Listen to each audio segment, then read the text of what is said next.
చిరంజీవి గారు మీరు అత్యంత ఆప్త మిత్రులు, మీరే చాలా సందర్భాలు చెప్పారు. చిరంజీవి గారు మీకు ఫోన్ చేసి డైరెక్ట్గా ఆహ్వానించే పరిస్థితి లేదా ఇండస్ట్రీలో ఇప్పుడు? నన్ను పిలవలేదుగా. నేను అంత పిచ్చోండి కాదు, అంత బోలా కూడా కాదు. గుడ్ మార్నింగ్ ధర్మవరం రచ్చబండ. మీ ప్రత్యర్థులను ఇబ్బంది పెట్టడానికే ఈ పని చేస్తున్నారని ఒక వాదన. నాకు ఇది హాబీ అండి. ఈ కరోనా లాంటి సిచ్యువేషన్ ఉంటేనే మా లాంటి వాళ్ళకి మెంటల్ పడుతుంది, ఏం చేయలేక తెలియక. మీ గురువు గారిని నేను ఒక 3 సార్లు ఇంటర్వ్యూ చేశాను. చివరి ఇంటర్వ్యూలో లేచి వెళ్ళిపోయారు మధ్యలో. అయితే ఇప్పుడు మేము ముందరే లేచి వెళ్ళిపోయాను. అంటే బ్రహ్మానందం భాషలో చెప్పాలంటే గురువుగారు అంటూ ఈ బ్యాచ్ ఉందా మీకు?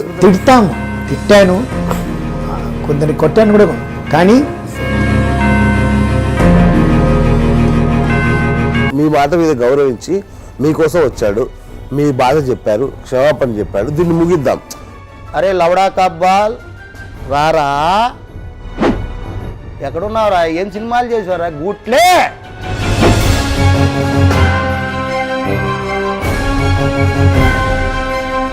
ఒక చిన్న ఒప్పందం చేసుకుందాం ముందు. ప్లీజ్. మీరు క్వశ్చన్స్ మీరు అడిగిన నేను ఆన్సర్ ఆవిడకి చెప్తాను. ఎందుకంటే మీ నుంచి ఆడియో, అక్కడ నాకు వీడియో. ఎందుకంటే షీఈస్ బ్యూటిఫుల్. మీరు చిలక చూసానికి కూడా పనికిరారనే ఆరోపణలు కూడా చాలా. అంటే వాళ్ళు అందరూ వాంటెడ్గా చేసేవాళ్ళు సార్. లక్ష్మీకాంత్ శర్మ ఎవరో వాళ్ళకి తెలియదు కదా. మీ సంపాదనలో చాలా అంత కొంత భాగం డాన్కి వెళ్తుంది, ఇంకొంత భాగం పోలీసులకి, కొంత భాగం మీడియా సంస్థలకు కూడా వెళ్తుంది అనేది కూడా ఒక అలిగేషన్. ఎవరెవరికి ఇస్తుంటారు? బిఎస్ శ్రీనివాస్ గారికి ఎంతో కొంత ఇచ్చారు. నాకు కూడా వచ్చిందా వాటా? వచ్చిందా అంటున్నా. కేసీఆర్ తో కానీ మేము ఆయనని ముందు పెట్టామని ఒక మాట అన్నారు. వెళ్ళి భుజాలు చాలా తెలివైన వాడు కేసీఆర్ గారు కూడా. ఆయన ఎవరిని ఎక్కడ ఉంచాలో కూడా తెలుసు ఆయనకి. సిల్క్ స్మితను కొట్టారా మీరు? తెలియదు సార్, అమ్మాయికి ఎలా ప్రవర్తించాలని తెలీదు. నేను మా గురువు గారు తొడగొట్టి తిరుగుతున్నారు, వసూలు చేస్తున్నారు డబ్బులు అనేది. మీరు ఏడో హైదరాబాద్లో ఉంటారు, ఎవరో చెప్తా ఉంటారు. ఏదో ఒకటి చెప్పండి. నేను హైదరాబాద్ ఫీడ్బ్యాక్ కాస్తారు, లోకల్ ఫీడ్బ్యాక్.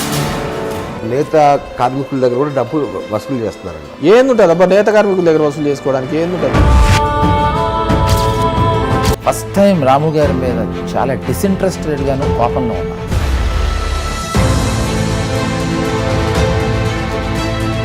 అంత కోపం ఎందుకు సార్? అంత కోపం చెప్పండి. ఒకే విషయం చెప్తున్నాను, కోటి విద్య కోటి కొరకే.